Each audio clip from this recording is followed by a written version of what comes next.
This is MC Fireside Chats, a weekly show devoted to the outdoor hospitality industry, hosted by Brian Searl and Cara Csizmadia. You'll hear from special guests that focus on topics to help your business succeed, all backed by Modern Campground, the most innovative news source in the industry.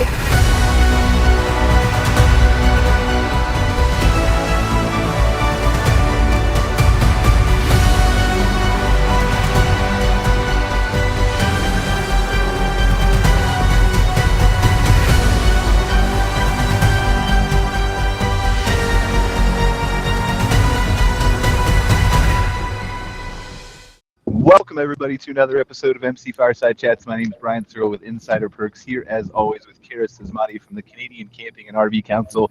Man, the show should have started a couple minutes earlier because my umbrella almost fell over. I almost died. I took out everything, and Shane would have had to host the show, which probably would have been better. But we're super excited to have our RV industry show happening here again, fourth week of every single month. We are joined by regular guest Shane Devenish, obviously, from CRVA, CCRVC, and a bunch of other awesome things that he does. Eleanore Hamm from RVDA of Canada. Phil has not been able to join us today from RVDA of the United States, but we're super excited to have him back next month. We don't have Kurt either from National Parks Traveler. I feel like he was on vacation and traveling around, and he's working really hard on his new National Parks RV guide that I actually got a chance to do a sneak peek of. That's really awesome and amazing. And so hopefully we'll have him back next week as well. And then we have Bill and Lance from Cyberlandr, who's this cool little camper thing that they're going to tell you about that I'm not doing justice at all for. But we're going to see pictures and we're going to look at videos and we're going to talk about those kinds of things. And hopefully the CyberTruck will come out one day, guys, and we can go camping in this thing. But we're going to talk about some updates there, some of the innovations and things that they're doing. And so where do you want to start, Cara? Oh my gosh. I feel like we missed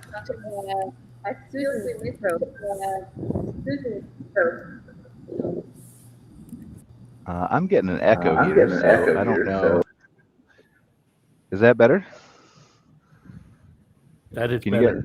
That's much Okay, better. Lance, I muted you. I'm so sorry. Did the intro not come through at all for you guys, or? No, it did. We lost Yeah, Cara, okay. though. Okay, I didn't know if the audio came through anyway. So another technical difficulty. We all have these every single week. It's amazing. It adds some spice to the show. We actually do it on purpose. We that's why we get here and we gather 15 minutes early so we can think of what technical difficulty we're going to have to entertain all of you. Yeah. You're leaning into it. Yeah, that's it. So, okay. So hopefully, Lance, you can fix your audio. I think it's really just a headset kind of echo thing. So Bill is here from Cyberlandr. We're super excited to have you. Before I get into the Cyberlandr and the CyberTruck and all those kinds of cool things, guys from the RV industry, our regular guests, has anything come across your desk in the last month or so that you feel is super important that we need to get out there in front of our audience? Eleanore, Shane, anyone? Not everybody. Well, I mean, I've just did a couple interviews this morning on, we're getting a lot of questions about the price of gas and how that's affecting the industry. And, happy to look at some of our retail stats. Our retail stats, I mean, we're down a little bit over last year. But when we compare our stats over the last 8 years, it's the second strongest year in terms of RV sales. So don't be discouraged if you think people aren't going to go camping because they're concerned about the price of gas. What we're seeing also is, campgrounds are very full, and ultimately, I think that, people are still RVing. They just may adapt sort of how they go RVing a little bit in terms of some shorter trips, maybe a little bit closer to home. But the nice thing is that it does always give the opportunity. RVing gives the opportunity for people to control their costs in other manners, such as having their own groceries and cooking their own meals. So while some people have been asking a lot about these questions, I think it's still going to be a fabulous year for the industry. Yeah, I think that's a recurring thing that we're hearing, Eleanore. Somehow on the show, we always manage to start it off with inflation the last couple of weeks, which is obviously it's an important, critical topic to both of our countries, Canada and the United States, that we regularly focus on here. And I think I was having an interesting conversation with someone this morning too. We were attending the American Glamping Association's call, and they were talking about finances and the resiliency of the industry and how new investment is coming in dollars, and so they're naturally touching on all those things, right? And I think that one of the things that interests me is I don't think that, and I'm not an economist to be clear, but I don't think 2008 had the double whammy of the recession plus inflation at the level that we have. And so I think you're right. People are definitely going to still go camping. But my question is are costs going to increase so much on park owners that the public needs lower rates in order to continue camping at the volume they do? And how does that impact the financial performance of the campgrounds? They'll still be full, but it's an interesting dynamic. I'm not saying it's going to be bad. It just interests me, and I don't think we've ever seen it in recent history, at least.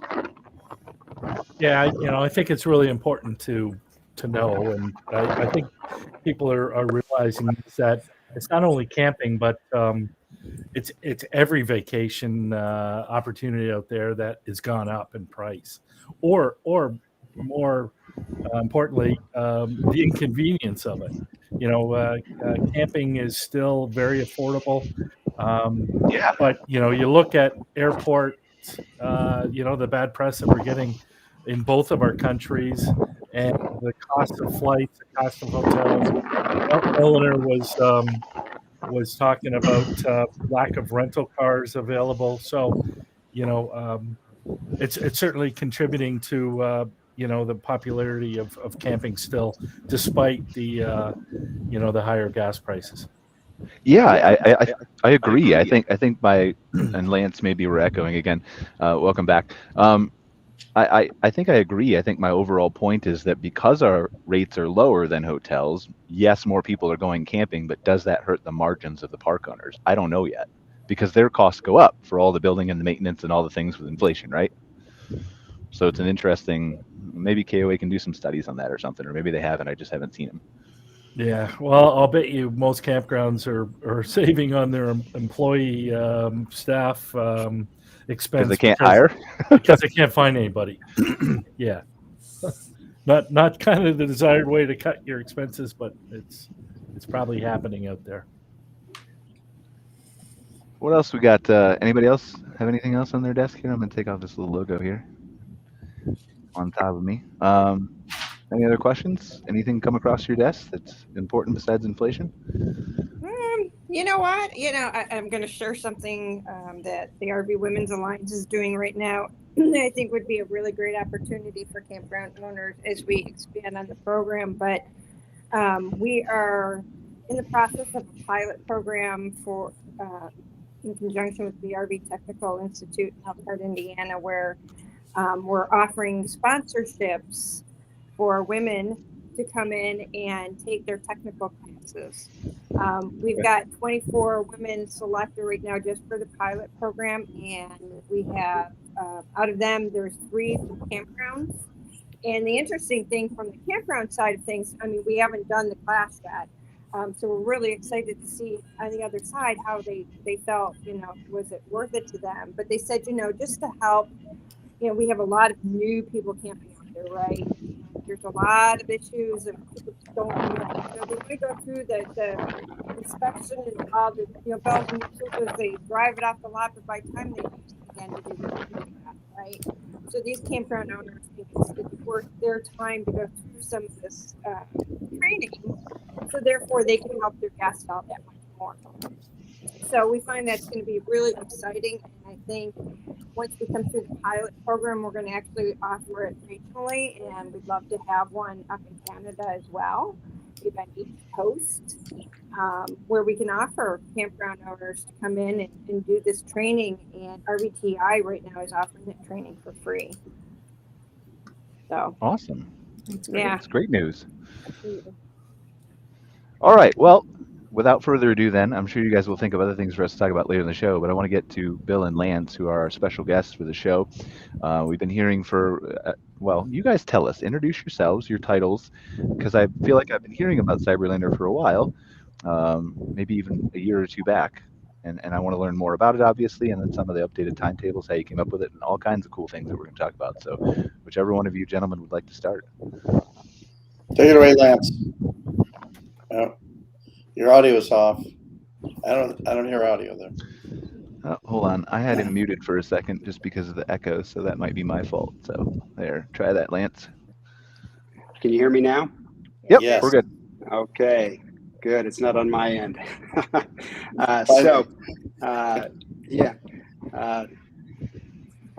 It's been just over a year.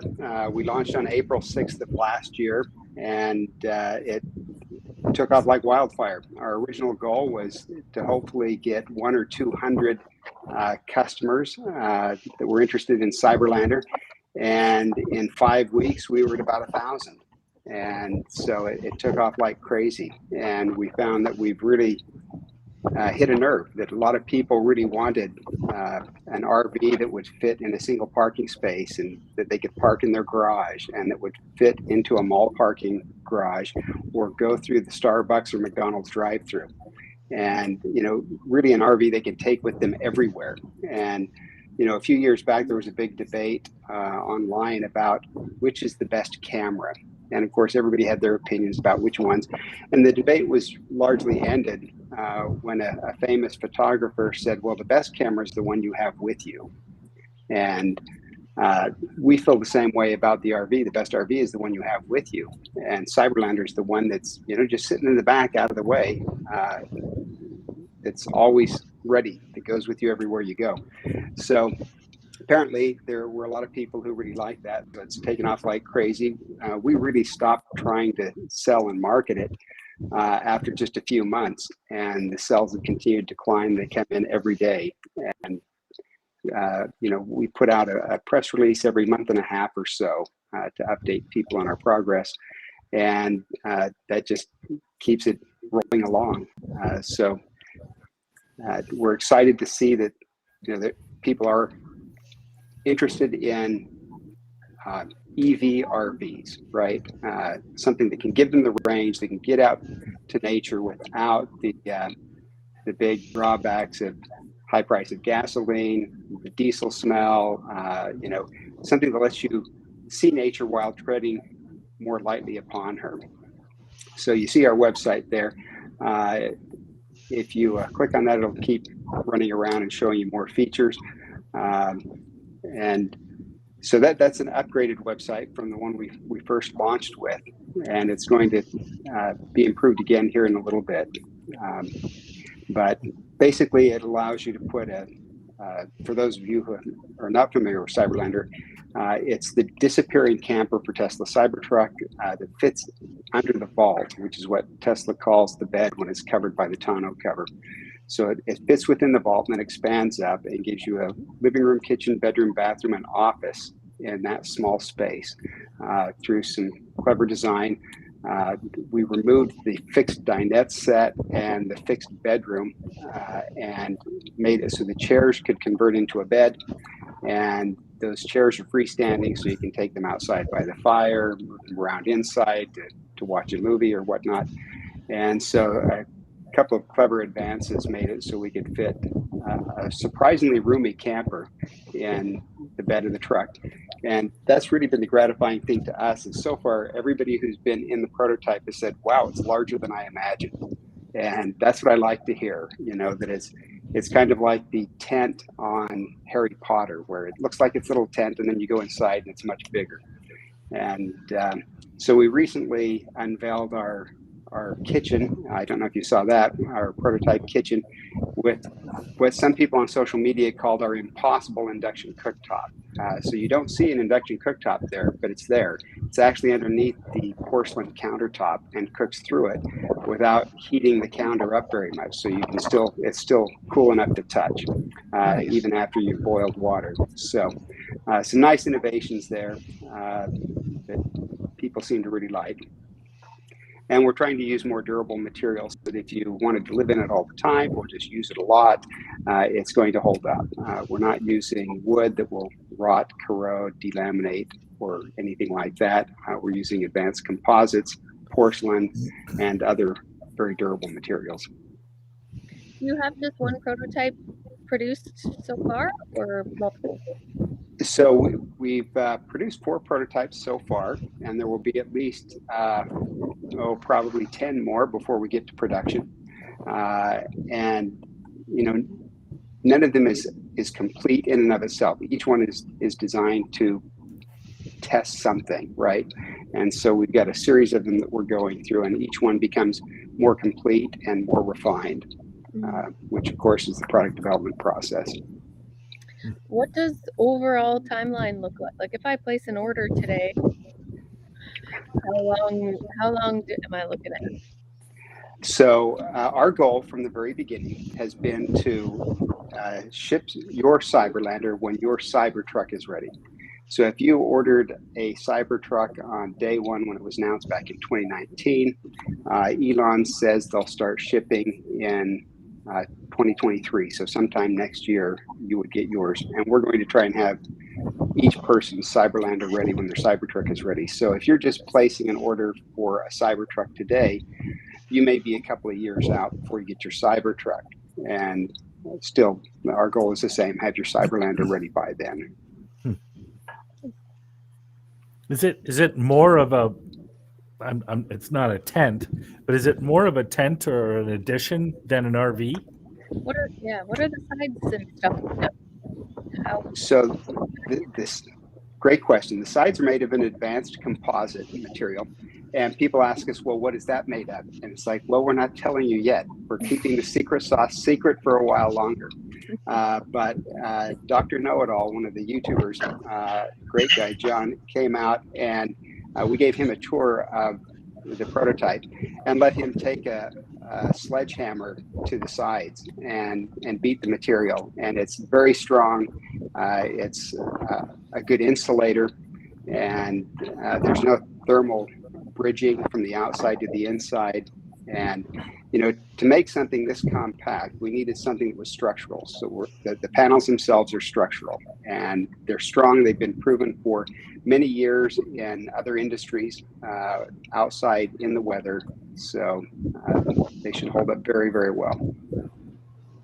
So speaking of weather, I guess that's maybe a bigger concern for those of us up in the north end of the continent, but how, you know, kind of spending full time in a unit like this. Is there ability for some pretty extreme winter exposure? So it depends how you define comfortable. Okay. So, you know, not hypothermia. So I'm amazed because I'll watch YouTube and people say, yeah, we took our camper out and camped in the winter, you know, and they got a foot of snow overnight, and they said we were comfortable inside. Well, they went through 2 tanks of propane that night and never got the temperature above 47 degrees. They had a sleeping bag and 3 blankets on top of them. And they said, yeah, it was great. So if that's your standard of great, yeah, you'll be fine. But if you want to, you know, like your home, you set the thermostat to 73 degrees and it stays there. In very extreme weather, that will be more difficult. But I think you'll be surprised just how comfortable it is. We're actually using a radiant floor heating, and that's a porcelain floor. So you got that floor, you can go barefoot and just let it warm up your toes while you're walking around while it's cold outside. And we do have some supplemental air heating because radiant heating is great for heating people and objects in a large space, especially if people are going in and out all the time, right?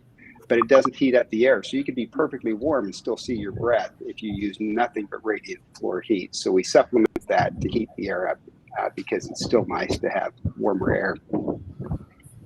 Lance, I don't want to take away any of your thunder, but introduce us to this beautiful genius Bill here, who I feel like plays a large role in your company. He does, and he sits silently in the background, working like a madman most of the time. So go ahead, Bill. Yeah, I mean, it's great to be part of the Cyberlandr team. You know, I don't view myself as a genius necessarily.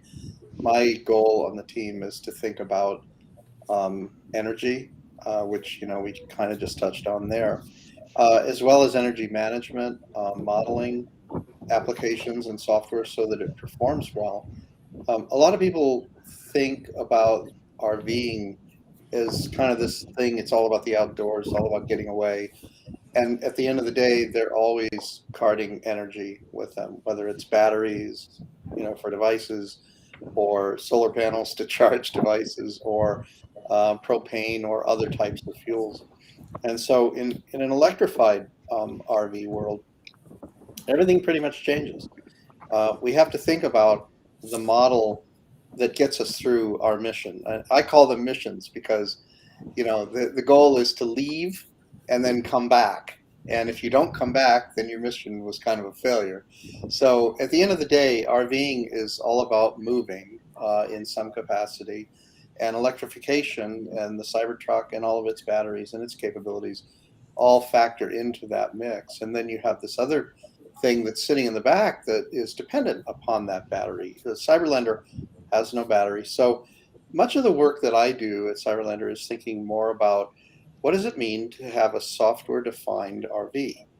What does it mean to have a software-defined experience with RVing? And I don't think a lot of companies have really thought of it that way, much the same way that nobody in the automobile industry thought of a software-defined automotive experience. Tesla did that.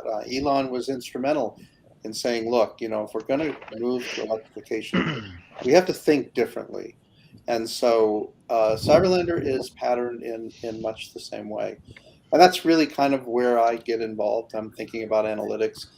I'm thinking, if you're in a slot canyon in Utah and you don't have any connectivity, how is Cyberlandr going to know that you want to tell it to give me 2 quarts of hot water? And that's entirely possible in Cyberlandr. Cyberlandr has a kitchen sink that will respond to voice-activated controls. And the ability to do that you're basically air-gapped, right? I mean, it's a device, there's a computer in Cyberlandr, but that computer can't think about anything out on the interwebs. So it is a very complex set of problems that we have to think about, and it covers everything from... Well, let's qualify that, Bill. So yeah, sure. We don't require an internet connection for the home automation and the voice response and that type of thing, because we want Cyberlandr to sit independently. However, it does come with Starlink, which gives you an internet connection as long as you're not in one of the poles, right? Anywhere else in the world, you've got Starlink for a nice, fast, low latency internet connection. So if you want to stream a 4K movie to the integrated 32-inch smart TV from your Amazon Prime account in the middle of the desert, go right ahead. And you're not going to be sharing LTE with anyone. You're not going to be fighting for Wi-Fi. But in a slot canyon, you're still going to want some hot water. And those are kind of different areas that you have to think about. But the Starlink connection is just phenomenal. And in fact, when we announced our product more than a year ago, we announced it with Starlink. And Tesla hadn't even really announced that Starlink would work in an RV environment. And I think many of you probably saw a few months ago that it is now released for people that use RVs. So you could have pretty much satellite internet everywhere you go. It's a little pricey, obviously, but that price will come down. And it's proven. It's been proven in a battlefield in Ukraine. So I'm pretty sure that most RV parks are not like Ukrainian battlefields, but hope not. I hope not. I suppose there's probably some exceptions, but we won't go there today. But certainly having Starlink and having broadband, very high-speed internet connectivity brings a whole bunch of new advantages. Everything from my Cyberlandr telling other people, you know, exactly the route that I took to get to where I am, everything including the speed, the amount of energy used, things like that. It's a very powerful model, especially when you have this satellite connection. So Bill, I'm curious, how do you, and please Eleanore and Shane and anybody else jump in whenever you want if you have some questions here, because obviously you guys know the dealers and the manufacturers and the industry and all those kinds of things, and Bill's kind of pioneering some of that space, right? Obviously not competing with the Class A's or anything like that. But Bill, how do you inform your decision making when it comes to this software experience? How do you talk to consumers? Do you talk to manufacturers? Do you talk to people who go camping regularly? How do you kind of arrive at, well, this is what this needs to do to make it work the way it's expected? Yeah, it's a really good question, and there's really 2 dimensions to that. One dimension is, I mean, how do you actually utilize technologies that are broadly used in other sciences, you know, such as video analytics. We do a lot of video analytics at Streamit, and I'll defer to Lance to tell the story about how I got involved. how Lance even came up with the idea to do this in the first place. But at Streamit, we do a lot of things with artificial intelligence. We do a lot with data. We do a lot with creating experiences that are designed to help people, achieve things, everything from transit to transportation. And so we're peripherally in that industry to begin with, doing lots of things with information. We'll leave it at that. It gets very boring after that. But when it comes to customers, we regularly survey our customers, and we have just a ton of data, and them explaining to us, well, why are you so interested in Cyberlandr? Why is it that you will buy an RV and pay for it, and it might be $75,000, and you'll use it about 23 days a year? And now that when you've looked at Cyberlandr, you anticipate using it 150 days a year. What is the difference? What are the motivating factors that cause consumers to behave differently in that way? And by having those conversations, we arrive at an understanding of, well, why should our product behave a certain way? Why should the tinted windows or the electrochromatic windows know and be intelligent enough to shade when there's direct sunlight causing a heating event going on inside of our product? Those are all things that fundamentally are driven by our customers. Shane and Cara, I'm super interested, just to put you on the spot here and ask you a question, because it just came to my head while Bill was talking about that. If you do have, we will have like a Cyberlandr attached to a CyberTruck, and you're driving your truck, and the camper is always there, right? That naturally, as Bill was saying, I think I agree with, would encourage and entice people to camp more nights a year, or utilize that space at least more nights a year. So does that adoption, obviously there's a limited number of CyberTrucks, right? And they roll out slowly, but if more people adopt this model, do you feel like that helps private campgrounds or campgrounds in general? Because more consumers need more sites, more nights of the year? I have an answer to that if those guys are go, Bill. So, we talk about this a lot at Cyberlandr and our Streamit team. We're constantly thinking about how do the economics of electrification and a model where accommodations are always with you. By the way, I like to call it accommodations because many of our customers do not buy this or see this as a camper. They see this as an accommodating facility to do whatever. It might be taking the kids on a long weekend for soccer tournaments. And if you've had kids and you've done soccer tournaments, you know that there are some very boring times when mom or dad could actually get some work done, or they can prepare a nice healthy meal for their kids, or even hose them off easily, with our recirculating water system. So those kinds of use cases start to tell us that the world is probably going to change, and campgrounds are probably going to feel the impact of that. And I think the impact will be positive, because what's the one thing that campgrounds have that electrified vehicles need? Power. We talked about it. Yeah, you need power, right? And so if you're on a long journey and you do have the capacity to stay anywhere, given this particular footprint of this product, isn't it likely that you're going to seek out electricity? You're going to seek out additional water from time to time, and you're going to seek out friends and family and acquaintances and other people that are involved in the same things that you love and enjoy about travel. So I think you'll see a faster turnover. There'll be a lot of Cybertrucks and Cyberlandrs coming into these parks for short periods of time as opposed to long periods of time. But otherwise, I think it'll be an increase. I was just going to ask, how many does it sleep? How comfortable do you want to be? No, we say he always has a question with whatever you ask him. Do you know that? Slightly less than hypothermia. The more, the warmer you stay. Right. No, two adults and 2 children, and for children we're saying under about 4 or 5 feet tall. And they say, well, where do you put the children? Well, the bed is actually at the countertop height, and so there's room underneath for 2 children to sleep. And so it's bunk bed style, basically, right? Now, one of the nice things about Cyberlandr is, unlike most pickup campers, you can't really sit up in bed in most of them. But in Cyberlandr, you can. There's still plenty of room overhead if you're sitting up in bed. So I think people are going to be surprised just how roomy the littlest camper is. But we'll let you judge that for yourself once you get a chance to be in it. But I want to address just a little bit about how camping or RVing changes. Brian had talked about they might spend more nights in it. We have customers who have told us, I'm never going to spend a night in it. That's not what it's for. It's for when I take my kids to the park, we've got a bathroom that's clean, that we know functions. It's so that when we go out to eat and you can't get into the restaurant because they're crowded or they're shut down for COVID, we get our takeout and eat it right there before it gets cold inside our Cyberlandr.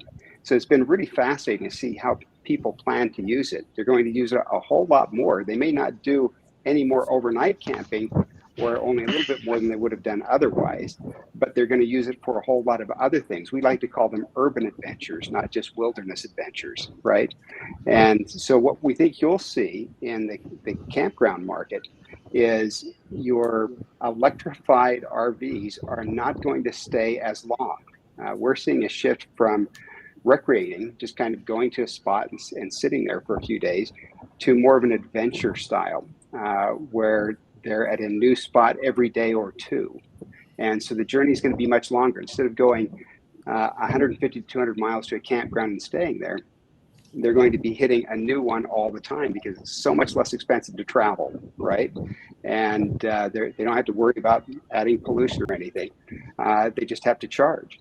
And so they can drive, stop at a campground and charge up and enjoy it for a day or two and then move on. So expect them to be much more nomadic than they have been in the past. And if you want to cater to this market as it develops, you talked about power. You will need power, and you've already got power, which is great.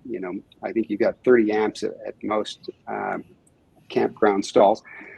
But keep in mind that those people are going to be actually using the full 30 amps for hours at a time to recharge, not just a fraction of that for a little while. So you will probably need more power coming in, but you'll see that ramp up over a period of a few years, not just overnight.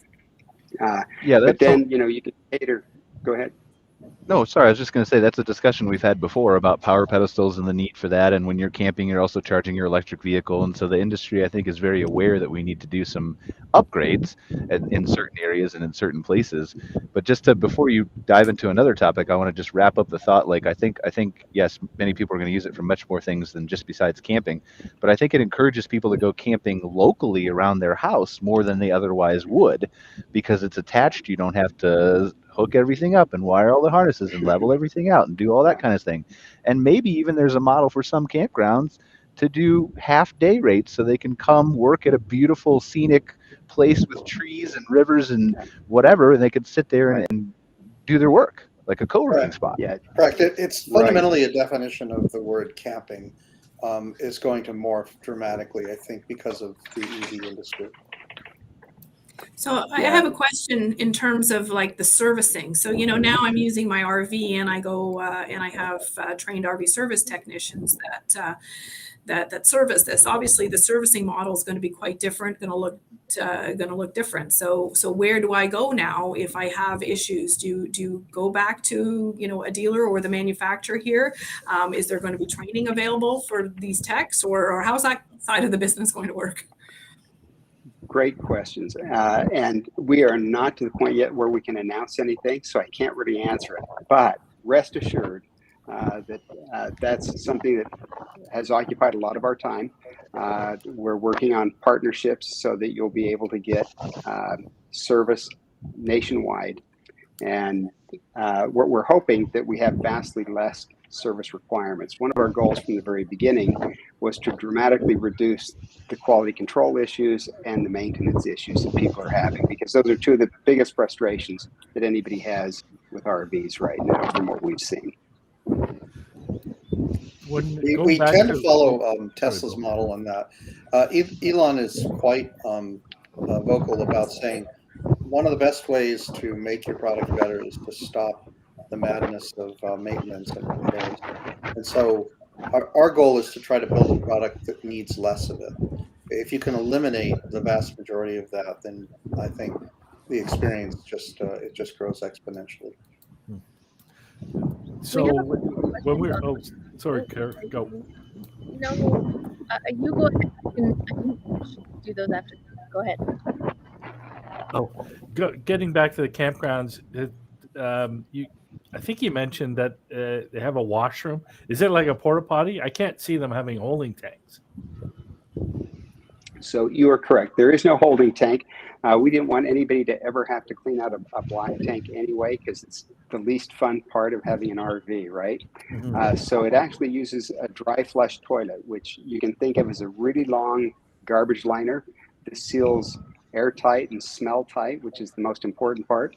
And we've been testing this for more than a year with stuff in it. Let's just say it has stuff in it. Some of it's been there for 6 to 9 months and still no odors. And so when it fills all the way up, then it runs out of bag. It sits inside a larger garbage liner. And so you lift up the toilet seat, close off that larger bag that's hidden inside there when the lid is down, tie it up and toss it in any trash, just like you would a baby's dirty diaper. So we would ask that people make sure they put it where the raccoons won't get to it, but that removes the complications and the yuck factor of a black water tank, and it conserves water. So you're correct. No holding tank for black water. Does that model work? Go ahead, Cara. Sorry. Oh, please. I think we're gonna ask.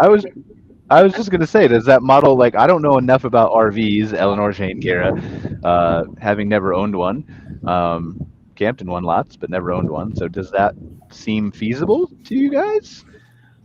I could see it being used more similar to a tent, I guess, that it's a campground in that, you don't, other than the electrical, like I'm just I guess envisioning this without seeing it. I can't see you needing freshwater hose attached all the time.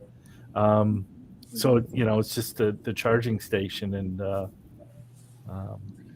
not you don't need the septic system from a campground. So, but it does have a fresh water and a gray water tank. It does. Right. So it has a freshwater tank, and to maximize the freshwater tank and how long it lasts, we've largely eliminated the gray water tank by recirculating the water. So we run the water through a 4-stage filter with UV sterilization, and you can use it again and again. So that go ahead, take a 10-minute long shower every day, all week long, and not run out of water, even though you're not packing a ton of water with you. So it's much like a space flight, right? And when we first designed this, I actually thought we would have a lot of pushback on the water recirculation. And we haven't had, because most everybody understands now that all water is recycled. It's either recycled by nature or by your municipality. And we would argue we can do a better job than a lot of municipalities do at recycling that water. So do you have any demographics? As you talk about this, I think this is kind of really what the younger generations really looking for is, sustainability and, not wasting, resources and all that kind of stuff. I was just kind of curious on all your market research. Is there a demographic that you think is going to be more in line to buy this than another? I think minimalism is another word that comes into play, but go ahead, Lance. Well, we like to say we're the maximal minimalist, right? So it's the nicest you can get of something small, right?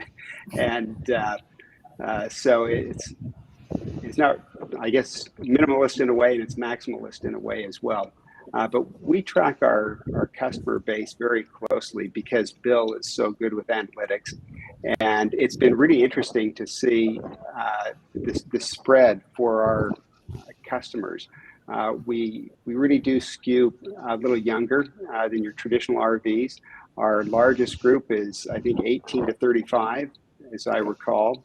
And I don't have that handy. Maybe Bill has that handy. But at any rate, a very nice bell curve, that starts pretty young, but continues all the way. We've got a lot of customers that are in their 70s as well.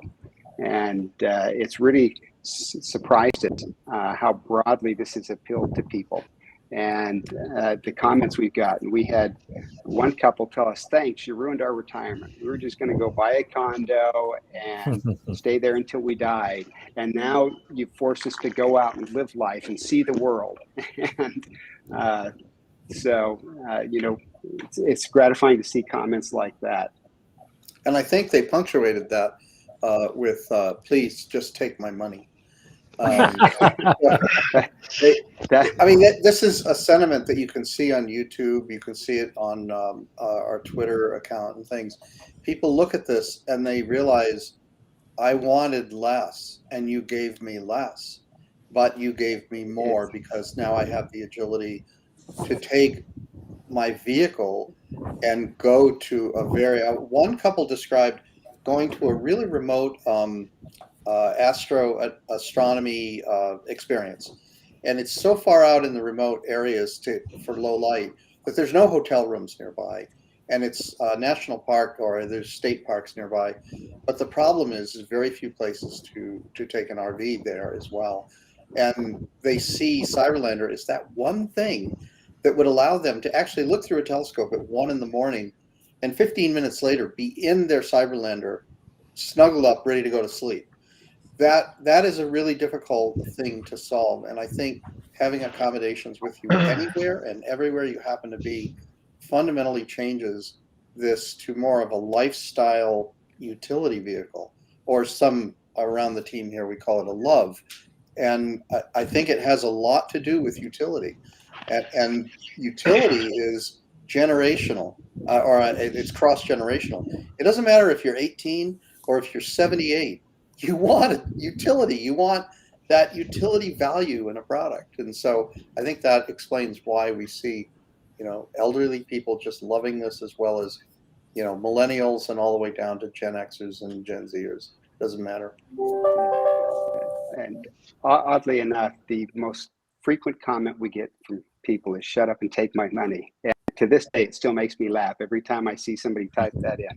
Yeah, we need a t-shirt. But well, since you mentioned that, what's your starting point in the cost? So during our launch, we had a $5,000 discount, so they were $45,000, and then depending on how much deposit they put down, they could get up to an additional $5,000 discount. So early on, you could have gotten one for as little as $40,000. The price is currently $50,000, and I'll share a little secret with you right now. The price is going to go up. Everything is, because yeah. So exactly. is that just your part? That's not the truck. That's just our part, not the truck. The truck could be another 40 to 70 or 80,000, depending on how you equip it. Yeah, and it's been interesting to us. People who know nothing about campers say, "Wow, that's a lot of money for a camper." But people who have been out shopping campers go, "How are you putting so much in there at that price?" And it's like, exactly. But we're not immune to inflation either. We've had some of our vendors raise prices as much as 30%. Luckily, most of them haven't been that large. So our price will be going up to $55,000. But still, there have been a couple of others who have launched CyberTruck specific campers since us. Both are quite a bit more money and don't lack a lot of the features we have. So I think we're still in a very good competitive position. Which LinkedIn asking about if it needs 30 or 50 amp plug-in, and then how many miles on a charge. So I suppose that's a CyberTruck question specifically, but you can answer this for us. It is, but we can probably answer it for you. So we wanted to make it as simple as possible. So we couldn't make any sense of putting inferior quality batteries and adding additional weight, taking up precious space by adding batteries to Cyberlandr. when the CyberTruck already comes with the world's most efficient, largest, least expensive batteries for an EV, right? So we use the CyberTruck's battery. And so any power you use for Cyberlandr is reducing your range. But most people would be surprised how much energy a vehicle uses compared to a home. You know, you can operate your home on a lot less electricity than it takes to get per day than it takes to get your car to go 100 miles, right? If you've got an EV. And so you can last a long time in temperate conditions. The solar panels on the roof of Cyberlandr will probably meet your needs. But as you get into more extreme conditions where it gets really hot or cold and you need to heat or air condition, then you're going to start to draw down the Tesla battery, right? But again, most people aren't going to spend their entire day sitting in Cyberlandr. Most people are going to be out doing things, biking, hiking, exploring something, right? And so that minimizes the amount of time you need to spend heating and cooling. But a 30 amp is fine. With the 30 amp, you can charge completely overnight, right? And have a topped off CyberTruck in the morning. And the top of the line CyberTruck is said to have a 500-mile range, which will be the longest of any electric vehicle so far. And at a 500-mile range, there's only about a 5% reduction when you've got Cyberlandr installed. It's like adding a few passengers because we have no aerodynamic drag that we add. And so the only reduction is due to the weight we add. So you still have about close to 95% of your original range when Cyberlandr is installed. And there's a good chance that this will be the first RV that when you close up and go fishing or hiking for a whole day, you'll come back and you'll have 7 more miles of range in your CyberTruck. Your range could actually go up from day to day, depending on your energy consumption. And it won't go up a lot, but the other side of it is Cyberlandr probably won't cause it to go down much either. So if you're prudent and you use the energy models that we're building for you, you'll have just a wonderful experience in electrification.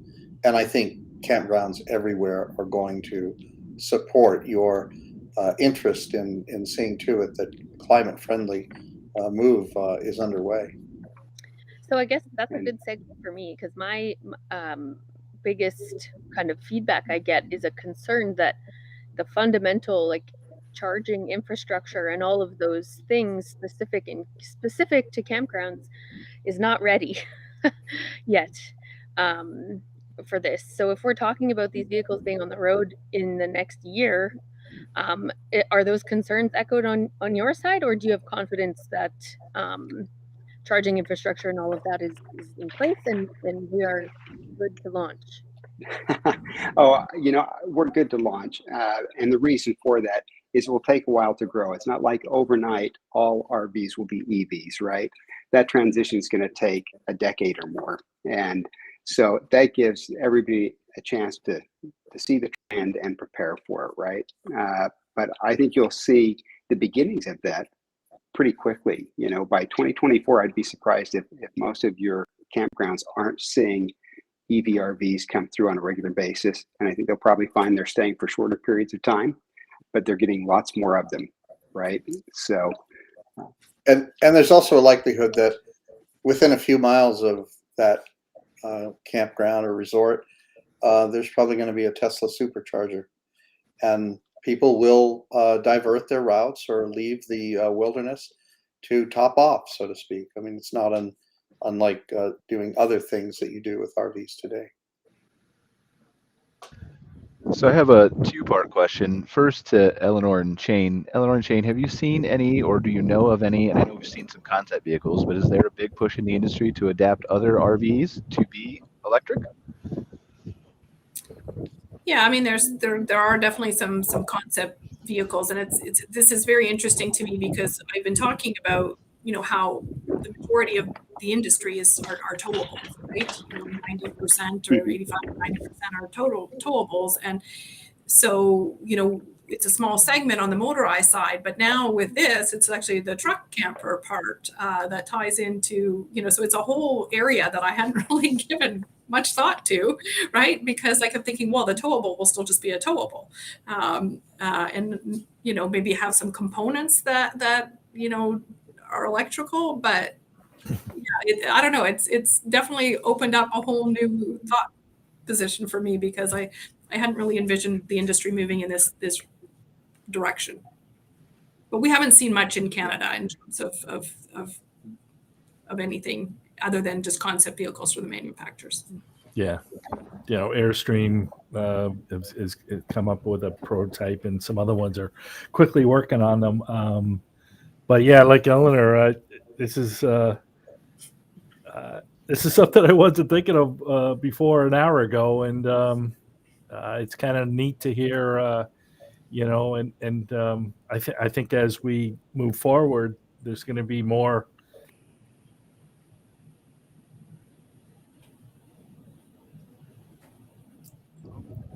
Oh, did we lose Shane? Not Shane. Sorry about that. There we go. Sorry about that. Yeah, brand new initiatives that we see, and it's exciting. It's going to be an exciting time for the future for the industry, for sure. Yeah, I totally agree. I think innovation like this is going to push the market to develop more product to compete. There's a comment on LinkedIn that the Airstream prototype looks awesome. So, clearly consumers are excited about these products and are begging you to take their money. So, I think there's room for other manufacturers to get moving on this quicker. And I think we'll definitely see that happen in the next, shortly. Absolutely. Yeah, I think this is a wave of the. I'm just going to say, this is a wave of the future, and I think it's what the next generation, the youngest generation coming into the industry is going to be looking for. So I think this is fantastic. Yeah, so my question is to summarize it, sorry, Shannon, if I had to summarize it very quickly, I would say prepare for the nomads, because that's the change your industry is going to see. You're going to see lots of people for short stays moving through and continuously moving. I mean, if you can work from home and that home goes with you everywhere with your fast Starlink connection, why would you stay home and work if you can do it from the lake or the beach or the RV park or whatever else, right? And so prepare for the world to become much more mobile. Starlink is a big factor in that. Energy is a big factor. There's so many facets to this movement. The Airstream product does look really awesome until you weigh it, because they are struggling with the idea that this thing has to have some big batteries in it, and big batteries mean big tires, and big tires mean big axles, and I mean it's like adding 2 more pounds to a spaceship. You need to make that spaceship 40% larger just to add a few pounds. And so in the engineering sense, we get into these kind of problems. And I think that, Towable also has to recognize this horrific aerodynamic crisis. Aerodynamics have never really played a role when you're towing something with an F-250, right? The F-250 will plow through. It'll move those molecules just fine. Yeah, you'll use more gas, but you'll just pump more gas faster. And if it's a low price, you're good. You'll keep moving the air molecules on that brick. That's going to change because a towable, you've seen some of the examples probably on YouTube, almost 50% hit. I think I saw one that was higher than 50% towing a trailer. So. Yep. Yeah. So now you got to charge your vehicle twice as much, and you got to drop your trailer twice as much to charge your vehicle twice as much, and that I think is going to impinge the way people see RVing and the joy of travel. So there's a lot of problems that we need to solve. So we're running out of time a little bit here, gentlemen, but I do have at least one final question, maybe two. My first question is how do manufacturers like you who are innovating, coming into the industry, who are not the traditional RV manufacturers, right? How do you work with the industry, like Shane and Eleanore and Phil, who's on the call, and campgrounds and all those kinds of things to make sure that when people are experiencing your product, they're doing it the best way possible. You're addressing the service needs, like Eleanor talked about, all those kinds of things, so that we're all working together to create a better experience for everybody. Yeah, one answer I have is drones. we're going to need drones too. So, so I'm not gonna let you cop out of the answer though. So first we'll do the drones, but first, how do we work with associations? So I think it starts right now, right, with your show, making people aware of it. And we're not shipping product yet, and probably won't be for until sometime next year when the CyberTruck starts to ship. And so we've got some time to continue to build those relationships. And initially, I don't think you'll see great changes needed. The 30 amp power ports you got now are plenty. What you may need are some adapters so that they can plug into it with their mobile charger or a Tesla connector or something like that. And so you'll want to think about things like that. I think you'll see demand increase for laundromat type services, right? People who are just on the road continuously aren't going to take that laundry back to their home and wash it. They're going to want to do it while they're on the road. And if they can do it while they're charging at your RV park, all the better. All the wardrobes. So I think you'll see some. I think you'll see some changes that way. They may want to purchase more in the way of food or some things like that. But I think you'll have time to adapt to it, and we'd like to continue this dialogue, right? As we learn more from our customers, we'd like to come back to your audience and share what we've learned. Well, and I think there are ways to continue and keep that dialogue open even far outside of our show, right? Because obviously there needs to be not necessarily a daily, but an ongoing conversation between all of these parties to make it work together. So, I mean, maybe like in my mind, I see Cyberlandr like join CCRVC, the Canadian Camping Association, as a supplier member, right? Super low cost, join RVDA. And then you've got an in. And then we've got open communication between everybody here to work together to make not your product better, because you've got that handled, right? But to make our service, our product in the industry and the experience work better so that you have happier customers, we have happier campers, all those kinds of things. Yeah. Yep. I think that's the right approach. And we're happy to join associations like that. We're already a member of the RV Industry Association. We want you to know that you're getting a Cyberlandr in your park that has passed all of the tests and meets all the code requirements. And we want to give you that comfort. So, we're happy to engage in those ways. Awesome. Good to hear. And then my final question here, unless anybody has an industry specific question, my last question is as you, and I guess it is industry specific, but as you guys evolve and the CyberTruck comes out, you start selling these vehicles, all those kinds of things, as electric vehicles continue to evolve, do you see yourselves or do you see other people in the space evolving to create Cyberlandrs for vehicles that are not CyberTrucks? Does a Jeep eventually have this? Because I'm a Jeep person. I need it in a Jeep. Someone translate what he said. Yeah, that was hard to. I'm sorry. The wind is terrible. Let me run. Okay. Is that better? Is that better? That's better. Yes. Okay. Yeah. All right. So I'm gonna lean against the window here. Sorry. Discuss the wind. So my question was as the industry continues to evolve, as more electric vehicles come into play, and whether it's you as a company or other people in the space, do you feel like eventually there are Cyberlandrs for vehicles that are not Cybertrucks? And do you continue to evolve that space in other ways? It's a great question. We're really open to anything that makes sense. The CyberTruck is rather unique in that it does not have fender wells intruding into the bed. And so we would need to do some significant engineering to adapt it to other trucks. But if the demand is there, we're happy to move to other parts, to other pickups or to other parts of the RV market. We think we've got some unique strengths that we can bring to it. And, we're hoping we can help the industry through that transition to electrification, because it's going to change everything. I don't think everybody understands that yet, but it will be a massive disruption to the RV industry, just like it is to the auto industry. And I think the auto industry will be transitioning to meet some of these new changes with EVs. For example, there is pressure already in many of the forums for Ford to get rid of fender wells. And when that happens, that kind of changes the dynamic.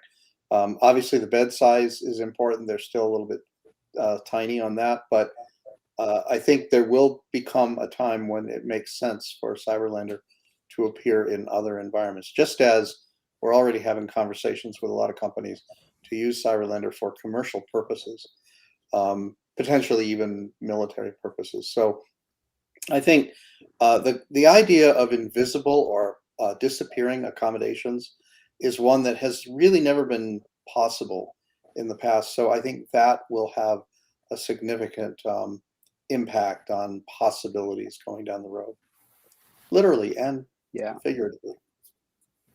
Yeah, I've heard from the manager of the RV dealer that sells the most pickup campers in the US, and he strongly encouraged me to build Cyberlandr for other trucks. And I said, do you think the market's there? There are dozens of other manufacturers. And he said, but yours is the one that fits in the garage. And they all want to be able to put it in the garage. And you know, we've got 3 patents issued, 3 more published, and another 6 pending around our technology. And so it's going to be really difficult for anybody else to come up with anything that's substantially close to what we're doing.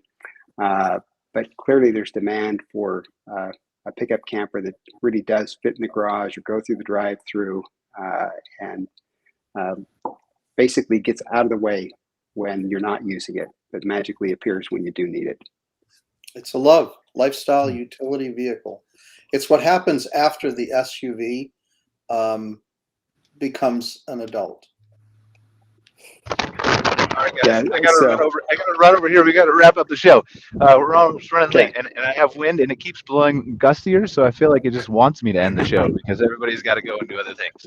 So, Lance, Bill, you know you can't see me. I'm way back here, but really appreciate you guys joining us, talking about Cyberlandr, the vehicle, the concepts, the things that are going to happen in the very near future. I think we've opened a dialogue. I think we've started a conversation that's going to continue long into the future, and I think that what you gentlemen are doing, for the most part, and maybe not for all the part, is going to greatly benefit the industry that we all love and we're a part of.